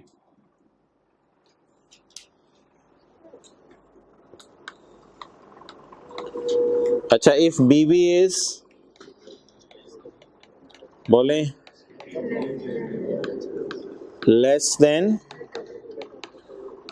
नो जर्नल एंट्री, ये बड़ा बड़ा करके आपने लिखना है, नो जर्नल एंट्री, फिर कोई जर्नल एंट्री, ये हमारा सिनेरियो 1 था, ये सिनेरियो 2 है।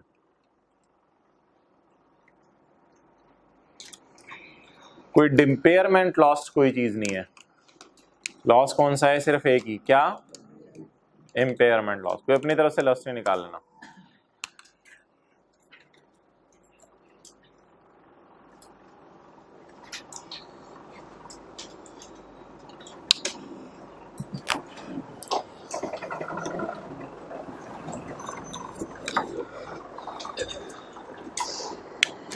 एएफसी वालों ने तो जिंदगी के ज्यादा मोड़ नहीं देखे होते, आपने तो माशाल्लाह जिंदगी के अच्छे खासे मोड़ देखे हुए हैं, देखे हुए हैं मोड़।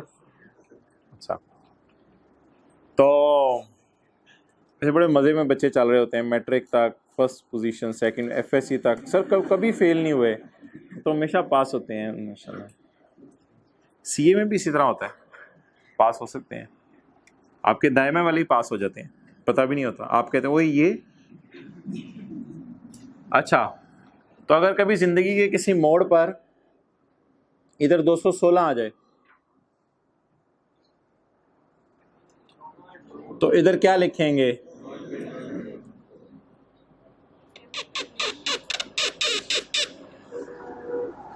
इधर आप 0 लिख देंगे, कोई नेगेटिव फिगर लिखने की जरूरत नहीं है या कुछ भी लिखने की जरूरत नहीं है, और ये कोई लॉस नहीं होगा। इसका मतलब है आपका एसेट इम्पेयर नहीं हुआ, आपका एसेट इम्पेयर नहीं हुआ। तो सफ़े के टॉप पे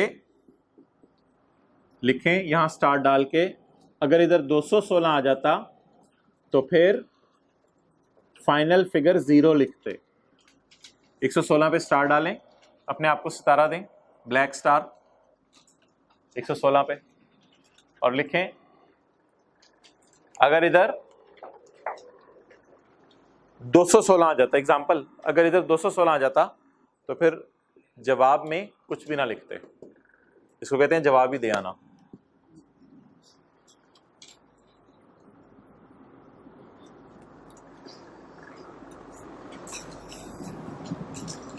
फिलहाल कितना आ रहा था? 84। ये कहाँ लिखे आपने?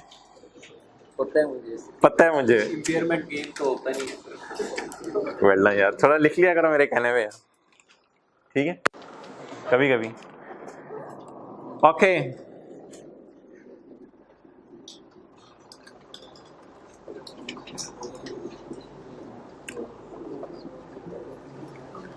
सवाल की रिक्वायरमेंट देखें, आपके दिमाग पे छा जाएगी अभी। ये रिक्वायरमेंट थी, calculate impairment loss on 31 December 15। तो अब जनरल एंट्रीज कर लें। मुझे बता दें 2013 में क्या जनरल एंट्रीज हुई होंगी, 14 में, 15 में, 16 में। 16 तो अभी पता नहीं, अगली बात है। क्या एंट्रीज बनेगी जी 2013 में? ऐसे डेबिट कितने से? 500 कर रहे हैं, देख रहे हैं?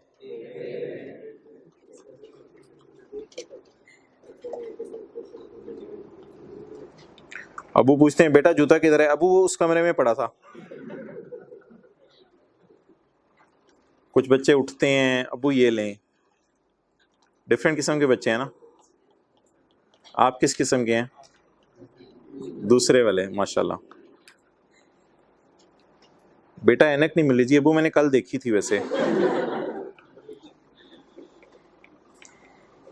जी बोले बोले। डेप्सियन डेबिट कम्युलेटेड डेप्रिसिएशन कितने से? और 2015 में एक और एंट्री होगी, वो कोई माई का लाल बता दे। अच्छा बच्चा, हाँ वही जो अभी हमने एंट्री लिखी है अभी, impairment loss, cumulated impairment loss credit, ये जरा लिख लें, ये एंट्री जरा नोट कर लें। 84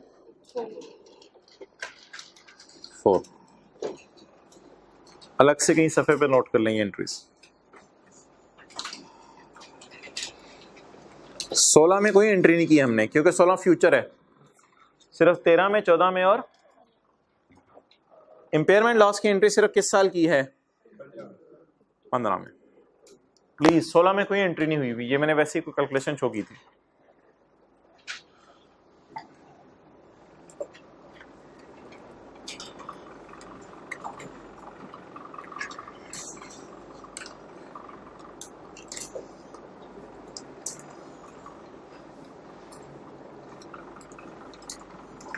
ओके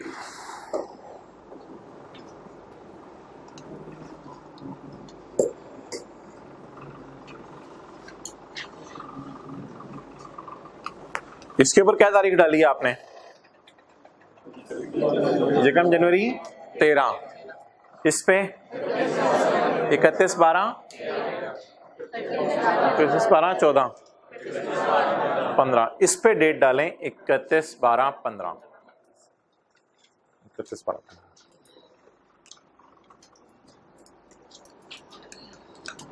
ओके जी,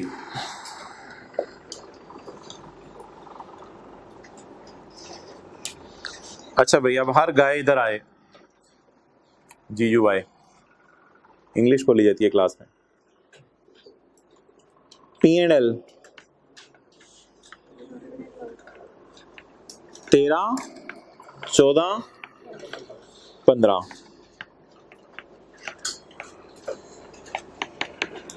क्या सिएशन? डेप्रिसिएशन कितनी?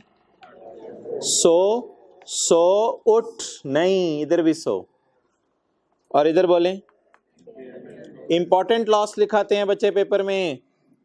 इंपॉर्टेंट लॉस, बहुत इंपॉर्टेंट लॉस आया मेरा, इम्पेयरमेंट लॉस। ऐसे ऐसे बच्चे मार्केट में आ रहे हैं, मैं आपको बता नहीं सकता। एनआरवी का लिख के आते हैं न्यू रेजिडुअल वैल्यू। अच्छा जी, इम्पेयरमेंट लॉस बोले ओ, आगे बोले ओ, 84। क्लियर? ठीक है, बन गया। अब क्या बनेगी? Cost minus accumulated minus accumulated impairment loss। 13, 14, 15 बोलें कॉस्ट कितने का खरीदा था? कितने में रहेगा? कितने का रहेगा? 500 का। इधर देखते रहें प्लीज, बूथे ऊपर रखें एक सेकंड के लिए। 100, 200, 300, क्योंकि एक्यूमुलेट हो रही है ना, ये फॉर द ईयर नहीं है, बैलेंस शीट एज ऑन बनती है। ओ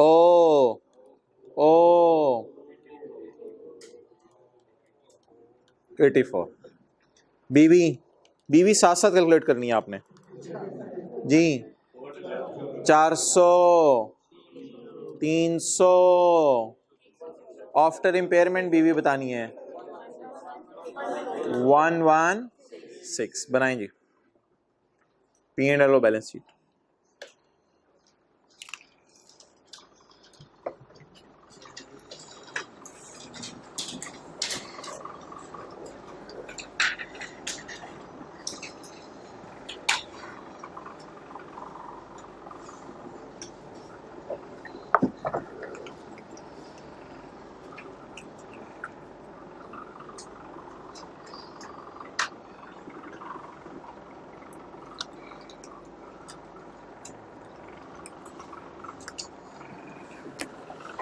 और एसेट किस पे आ गया? 116 पे। देख लें 111 या 116 में से 116 पे हमने ले आए हैं एसेट। हमारी बुक्स में एसेट 116 पे आ गया। अगर इम्पेयरमेंट ना होती तो कितने पे आता? 200 पे। 84 की इम्पेयरमेंट होने की वजह से आप बुक्स में कितने पे नजर आ रहे हैं? 116 पे। P&L में डेप्रिसिएशन कौन सी जाती है? For the year. और बैलेंस शीट में एज ऑन। 100 पड़ी हुई थी, 100 और आई, एक्यूमुलेट होके 200 हो गई, फिर 100 और आई, एक्यूमुलेट होके 300 हो गई। चलें जी, फॉर्मली आगाज करते हैं हम FAR2 का। अब आप हजरात निकाल लें नोट्स, और जो आज नोट्स दिए गए हैं इसमें एक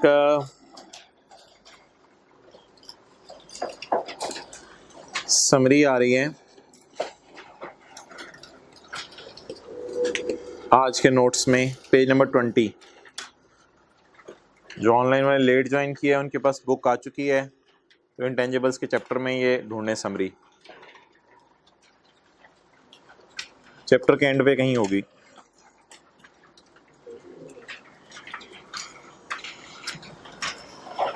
ओके जी, पहला हमारा सवाल, what is an asset?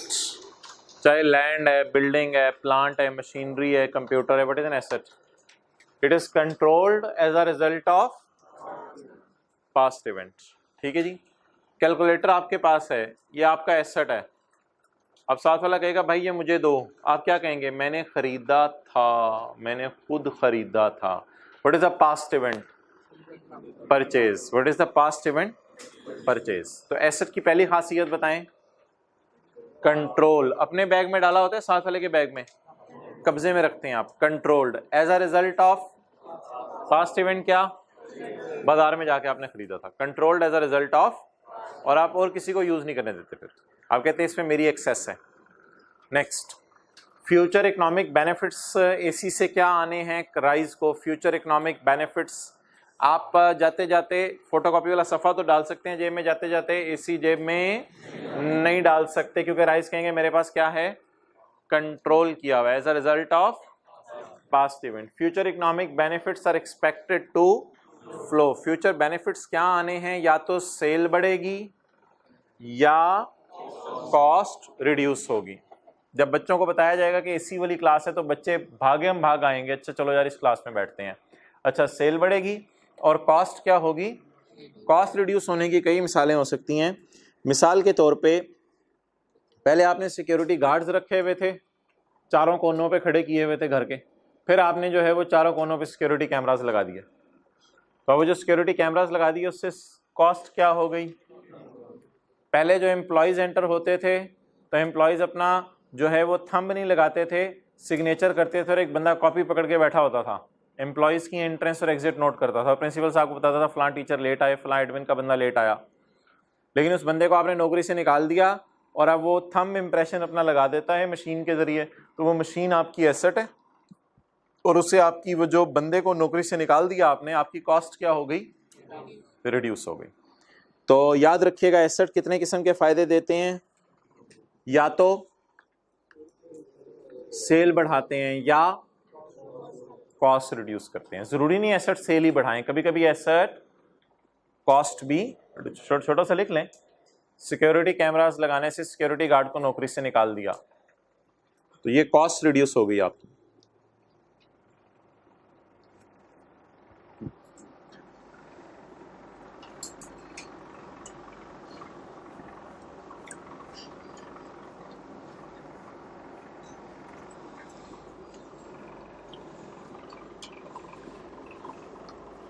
I cap का रास्ता आते, जिंदगी के किसी मोड़ पे आई कैप गए आप, आई कैप आपने जाना है, आज ही चले जाएं तो बेहतर है। वहाँ से एक किताब मिलती है जो आपको पेपर में लेके जाने की इजाज़त होगी, वो है IFRS, लिख लें, इंटरनेशनल फाइनेंशियल रिपोर्टिंग स्टैंडर्ड्स। या IFRS की बुक आपको आई कैप से मिलेगी ओरिजिनल। कोई आपको जाने से पहले जेब में ज्यादा हो गए, पता नहीं, ये तो पिछली दफा का रेट था, इस दफा का शायद ये हो। जाने से पहले जेब में आपको ना ये रखने पड़ेंगे कायदे आजम, तो 3000 वाले रख लीजिएगा, एक 500 वाला, बच गए तो आपकी किस्मत, लेकिन वो अम्मी को आके वापस करनी है। तो ये IFRS जो है वो आपने आई कैप से ले लेने हैं जाके, आजकल में ही जाके ले लें, बेहतर है। ऐसा ना आई कैप पे भाई हमारे पास ख़त्म हो गए हैं, तो आप पहले आएँ पहले पाएँ की बुनियाद पे, हो सकते हैं स्टॉक में हज़ारों हो, मुझे नहीं पता, लेकिन आप इसको जाके ले लें।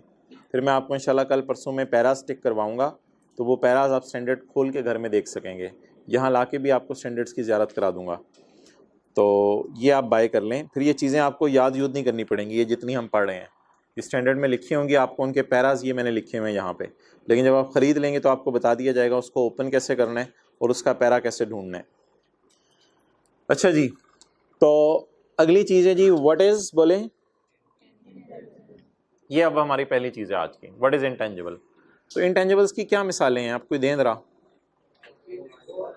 सॉफ्टवेयर, चलें गुड, सही है मिसाल।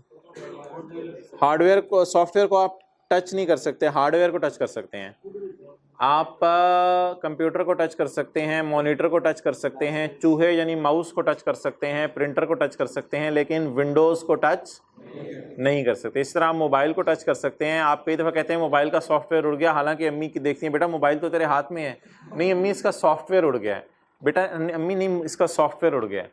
तो वो क्या होता है, अब नज़र भी नहीं आ रहा होता और उड़ भी जाता है। तो क्या सॉफ्टवेयर्स या इंटेंजिबल्स को टच किया जा सकता है, उनको टच नहीं किया जा सकता, ठीक है। तो ये नहीं कि वो जिन है लेकिन उनकी उनकी एग्जिस्टेंस पता चल जाती है वैसे हमें कि हैं या नहीं है, लेकिन उनको टच नहीं कर सकते। तो ये जरा डेफिनेशन आप पढ़िएगा मजे मजे से। व्हाट इज, ये याद नहीं करनी आप लोगों ने, व्हाट इज इंटेंजिबल। आइडेंटिफिएबल यानी उसकी शनाख्त हो जाती है। आइडेंटिफिएबल कैसे है, इसको भी जरा छोड़ें।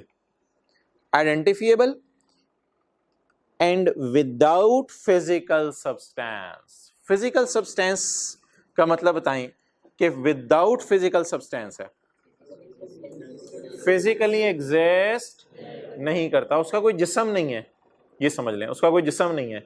विदाउट फिजिकल सब्सटेंस, फिजिकल उसकी कोई रियलिटी एग्जिस्ट नहीं करती। अच्छा, ये सॉफ्टवेयर जो है क्या सेपरेबल है? क्या आप राइस का कंप्यूटर सॉफ्टवेयर बेच सकते हैं या उसके लिए पूरा राइस बेचना पड़ेगा आपको? बेच सकते हैं। कुछ चीजें होती हैं सेपरेबल, कुछ सेपरेबल नहीं होती। अजीब सी मिसाल है लेकिन मजबूरन मुझे देनी पड़ेगी। नाक, वो बच्चों को वो सेपरेबल नहीं होता, ऐसे बच्चे के लिए थोड़ी देर के लिए करते हैं, भाई इतने तरह नाक उतार लिया और रोने लग जाता है। तो नाक सेपरेबल नहीं है, लेकिन साथ वाले के ग्लासेस उतार के देखें, सेपरेबल है।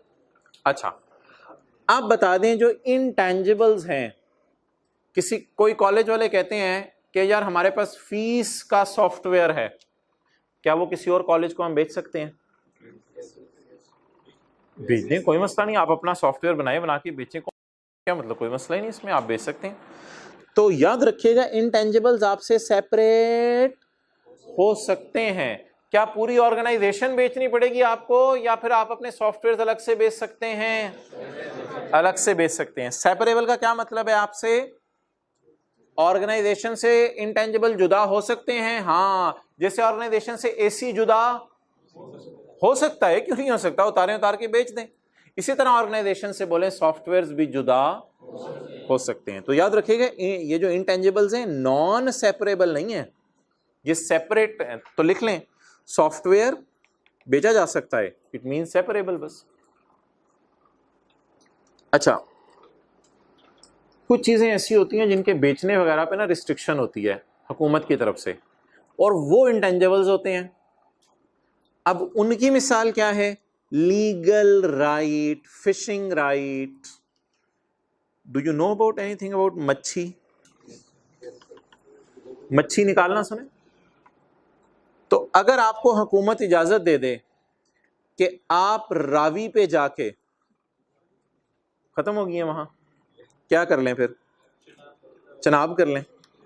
अगर हुकूमत आपको इजाजत दे दे कि आप चनाब पे जाके फिशिंग कर सकते हैं, और ये इजाजतनामे पे लिखा हो, जैसे असलहे का लाइसेंस होता है, ऐसे आपको फिशिंग लाइसेंस मिल जाए, ये इजाजतनामा आपको 2 साल के लिए मिला है, तो ये शायद सेपरेबल नहीं है, आप बेच नहीं सकते किसी को, क्योंकि ये हुकूमत का लाइसेंस है, हुकूमत आपको शायद इजाजत ना दे। लेकिन क्या ये एक लीगल राइट है? बिल्कुल। क्या आप उस कागज के सफ़े को पकड़ के ये कह सकते हैं 2 साल तक कि मैं ही यहाँ मछलियाँ निकालूंगा, और कोई मछेरा वहाँ पकड़ा गया तो आपने उसको जूते मारने हैं कि तू इधर क्यों मछलियाँ निकाल रहे, तेरा लाइसेंस किधर है? तो कहेगा मेरा लाइसेंस कोई नहीं है, मैं वैसे ही आया हूँ। तो अगर मैं किसी लाइसेंस को बाय कर लूँ हुकूमत से, तो क्या मुझे ये इजाज़त है कि मैं उस लाइसेंस, अच्छा उस लाइसेंस को तो टच भी किया जा सकता है। जैसे आप कहें ये वो सफ़ा है, ये मेरा फिशिंग लाइसेंस है, इसके ऊपर इजाज़त है, तो इसको टच किया जा सकता है, तो ये तो फिजिकल सब्सटेंसेस का हो गया। ये क्या चक्कर है अब भाई? असल में फिजिकल सब्सटेंस ये नहीं है, उसके पीछे जो छुपी हुई इजाज़त है वो इंटेंजिबल है। वो कागज़ का टुकड़ा टेंजिबल नहीं बन जाएगा कि आपको फिशिंग लाइसेंस मिल गया, आप मछलियां निकाल सकते हैं, आप कागज़ के टुकड़े को पकड़ के कहें ये देखो टेंजिबल फिशिंग लाइसेंस, मैंने माना इसको टच किया जा सकता है, लेकिन ये सफ़ा तो कुछ नहीं है ना, इसके पीछे छुपी हुई इजाज़त, वो इजाज़त की कोई फिजिकल हकीकत नहीं है, उस इजाज़त का कोई जिस्म नहीं है। तो इसलिए इंटेंजिबल्स की क्या खासियत है बोलें? उनका फिजिकल सब्सटेंस। 2 इंटेंजिबल्स की मिसालें दे दें, सॉफ्टवेयर्स और लाइसेंसेस, जिसको लीगल राइट्स भी कहा जाता है।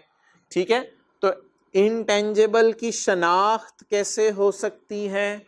या तो उसको ऑर्गेनाइजेशन से जुदा किया जा सकता है, या फिर जुदा ना भी करें तो वो लीगल राइट होता है, जिसको आप कागज को तो उसके टच कर सकते हैं लेकिन उसके पीछे छुपी हुई इजाजत को सिर्फ इस्तेमाल कर सकते हैं, टच नहीं कर सकते। ये एक हमारा पॉइंट रह गया, ये इंशाल्लाह कल पढ़ेंगे, नॉन मॉनेटरी एसेट। तो फिलहाल बस दो बातें, इंटेंजिबल क्या होता है, शनाख्त हो जाती है, ऐसी बात नहीं शनाख्त नहीं होती, और दूसरी बात फिजिकली टच नहीं किया जा सकता। सवाल को दोबारा कीजिएगा। ओवर।